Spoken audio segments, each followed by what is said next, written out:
आज भारत दुनिया में मोबाइल फोन का दूसरा सबसे बड़ा निर्माता है। ये हैं झूठों के सरदार। नाम है नरेंद्र मोदी। पिछले 9 सालों से झूठ बोलकर और अपने जुमले सुनाकर सरकार चला रहे हैं। असल में मोदी जी को झूठ बोलने की इतनी बुरी आदत हो गई है कि एक दिन भी झूठ बोले बगैर गुजारा नहीं है। अब आप बताइए, आपने कितने लोगों के हाथ में made in India mobile phone देखा है? ऐसे कितने मोबाइल फोन की कंपनी है जो भारत की है और उसका उत्पादन भी भारत में ही होता है?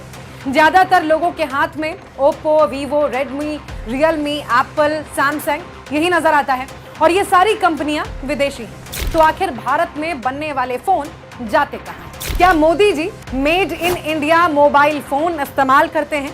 फोन तो छोड़ दीजिए, खाद से लेकर सुई तक के लिए भारत दूसरे देशों पर निर्भर है, विदेश से मंगाए जा रहे हैं। हैरानी की बात तो यह है कि मोदी सरकार में भारत को सबसे ज्यादा चूना चीन लगा रहा है। ये देखिए, चीन का बना खाद जो IFFO द्वारा किसानों को बेचा जा रहा है, उस पर लिखा है आत्मनिर्भर भारत। 50 किलो के बोरे में 45 किलो खाद और दाम 50 किलो का। मोदी जी का फॉर्मूला एकदम साफ और सरल है। विदेश से माल मंगाओ, उस पर आत्मनिर्भर भारत का लेबल लगाओ और देश को बेवकूफ बनाओ। यही नहीं, अक्टूबर 2023 में यानी कि पिछले महीने भारत ने विदेश में $33 बिलियन का माल बेचा, यानी कि एक्सपोर्ट किया। लेकिन इसी बीच भारत ने $65 बिलियन का सामान विदेशी बाजारों से खरीद लिया, यानी कि इंपोर्ट किया। यानी जितना बेचा उसके 2 गुने से भी ज्यादा सामान भारत ने विदेश से खरीद लिया।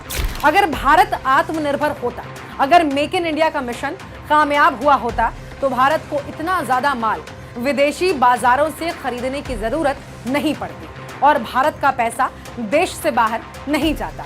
सरकार का आंकड़ा बता रहा है कि मेक इन इंडिया एक छलावा था। भारत आत्मनिर्भर होने की बजाय इंपोर्ट पर निर्भर होता जा रहा है और इंपोर्ट पर निर्भर होने का मतलब है दूसरे देशों पर निर्भर होना। लेकिन जब राहुल गांधी ने चीन में बने मोबाइल फोन की सच्चाई देश के सामने उजागर की, तो झूठों के सरदार बौखला गए, तिलमिला उठे। कुल मिलाकर आप ये समझिए कि मोदी जी आपके और देश की संपत्ति को अपने और अपने पूंजीपति मित्रों के फायदे के लिए दांव पर लगा रहे हैं।